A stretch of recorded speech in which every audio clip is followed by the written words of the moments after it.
This is chapter 4 of Roland Smith's Sasquatch. When I got out of school the next afternoon, Dad was waiting for me at the curb in the red truck. Doug Groves and a couple of other friends were talking to him through the window. He hadn't told me he was going to pick me up, and I hoped he wasn't telling them why he had gotten the truck. They already knew he was a little strange, but they didn't need to know that he believed in giant cryptids. I worked my way through my friends to the passenger door. None of them were laughing or looking like they felt sorry for me, so I figured Dad had kept his mouth shut about the Sasquatch. As soon as we pulled away from the curb, he said excitedly, "I know who the old man is." "What old man?" "From the BFI meeting."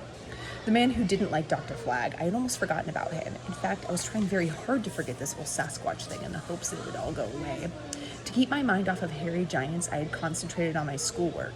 Mom wanted me to send my report card to her in Egypt, and I wanted it to be halfway decent so she wouldn't worry. "He's one of my renters." "You didn't recognize him last night?" "I haven't seen him in 10 years. He lives in one of the houses I have down on Cedar Street. Actually, he was living in the house when I bought it and stayed on as a renter. He sends his rent to the office every month and never calls me about anything. A perfect tenant. All I do is drive by a couple times a year and make sure the house is still there. His name is Buckley Johnson. And we're going to pay him a visit?" "Right." "Did you join the expedition?" "When we got home from the visit the night before, he hadn't made his mind up yet. He said that he was impressed with Dr. Flagg, but he wasn't going to jump into anything. I have 6 more days, he said." We turned onto Cedar, which was only a couple miles from our house.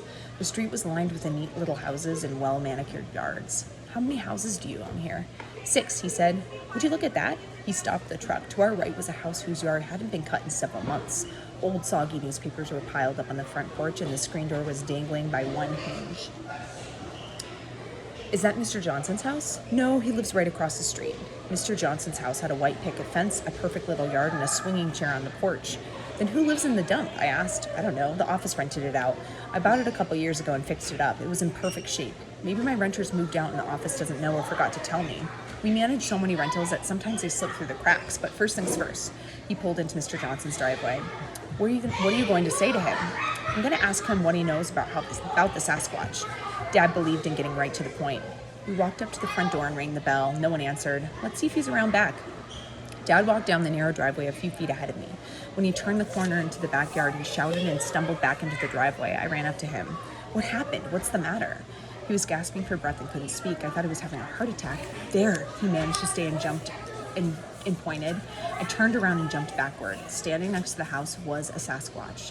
The top of its head was even with Mr. Johnson's rain gutters. I was surprised Dad didn't have a heart attack. I almost had one myself when I saw it. Of course it wasn't real. Sasquatch don't hang out in neighborhoods, but it sure looked real from what little I knew. Mr. Johnson had carved a life-size replica of the beast. "Wow," Dad said, having regained his breath and part of his composure. "I didn't expect to see that." We looked at each other and started laughing. It had been a long time since we'd done that, and it felt good. I realized this was exactly what happened down on Mount St. Helens. He climbed to the top of the hill, saw the Sasquatch, then stumbled backward. Clyde Smither's photo didn't give me a sense of how big Sasquatch were. It looked like it was 3 times the size of the gorillas I'd seen at the zoo. I now had some idea of why Dad was so haunted by the event. I couldn't imagine what it would be like to see a real Sasquatch. How could something this big stay hidden from humans for hundreds of years?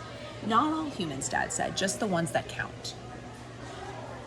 Grab a book and find a seat.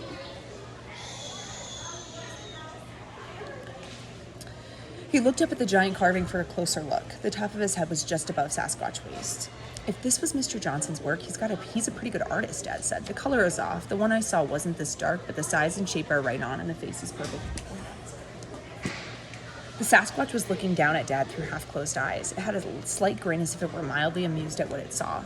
I glanced around the backyard. The Sasquatch wasn't alone. Over in the corner was a carved deer and 2 fawns. Across from them were a mother black bear and 2 cubs. The cubs were climbing the trunk of a large cedar.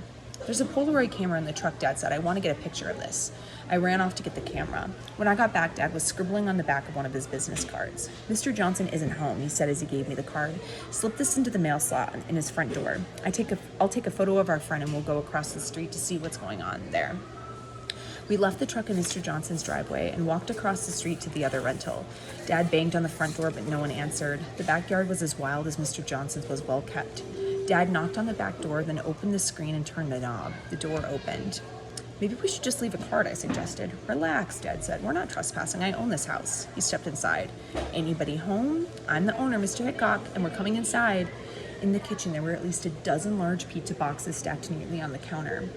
Next to them was a coffee maker with a pot half full and the light still on. I thought Dad would leave when he realized that someone was actually living in the house, but he didn't. He opened the refrigerator. The only thing inside were 2 large bottles of Pepsi. "Anybody home?" He pushed on the door leading to the living room. "What do we have here?" There was a cot, a recliner, a small color television, 35mm camera on a tripod with a long lens facing the front window, a video camera on a tripod facing the same window, and an expensive-looking reel-to-reel tape recorder with headphones. Other than this equipment, there wasn't any other furniture. "Interesting decor," Dad said. "Late American spy master." "What is all this?" I asked. If I had to bet, I would say this is a stakeout